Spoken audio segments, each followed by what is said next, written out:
About a year ago, I was helping man a table at a flea market, and we had quite a few donated items that just weren't going to sell. Towards the end of the sale, we tried to donate some of these items, and there were a few that wouldn't even be accepted. And that's how I ended up with a box full of VHS tapes.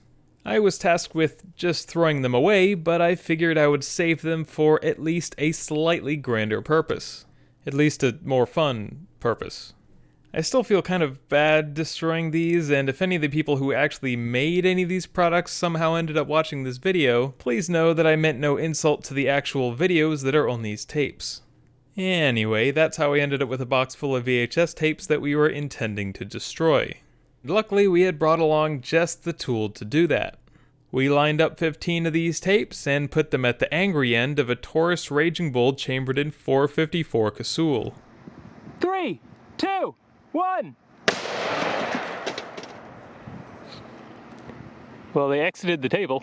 3, 2, 1! Yeah, that's uncomfortable. Yeah, it's bad. Jesus. It didn't get all of them.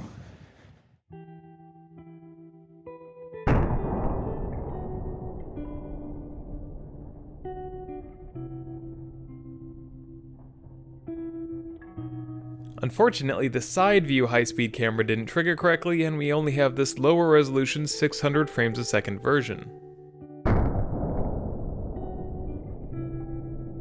But with it, we can still make out that the bullet made it through 9 tapes. Since we had a few survivors, there were enough left to line up 9 of the tapes and have another go. This time, Sean is aiming with a bit more of a downward angle, pointing directly into the spools. 3, 2, 1! Man, that sucks. It's harsh. That was a good one. 3, 2, 1! 3, 2, 1!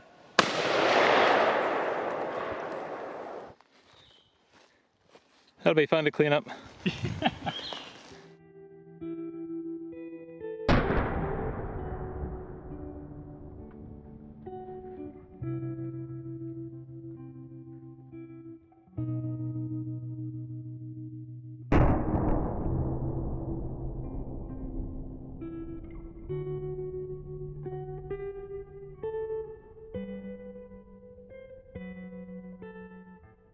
This time around, all of the high-speed cameras were properly triggered, so we're able to watch this at 8,800 frames per second.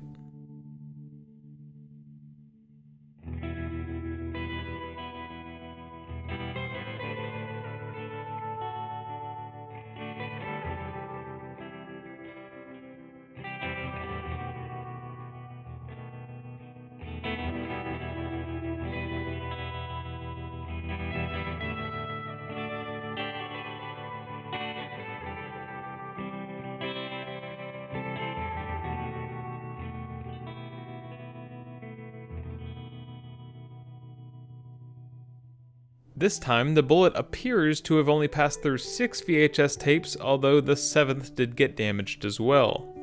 Despite going through less tapes, it actually made an even bigger mess than the first shot, presumably from hitting more of the magnetic tape.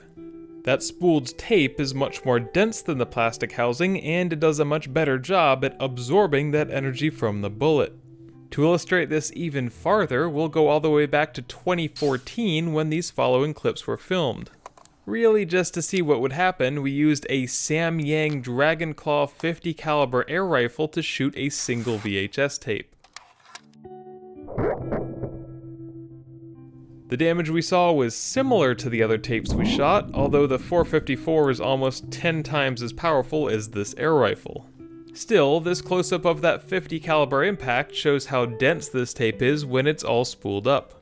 So, while a VHS tape is not enough to stop a Magnum pistol cartridge, you can see how there is some potential there, though it will depend quite a bit on exactly where the tape is hit. Damn it! I knew that was gonna happen.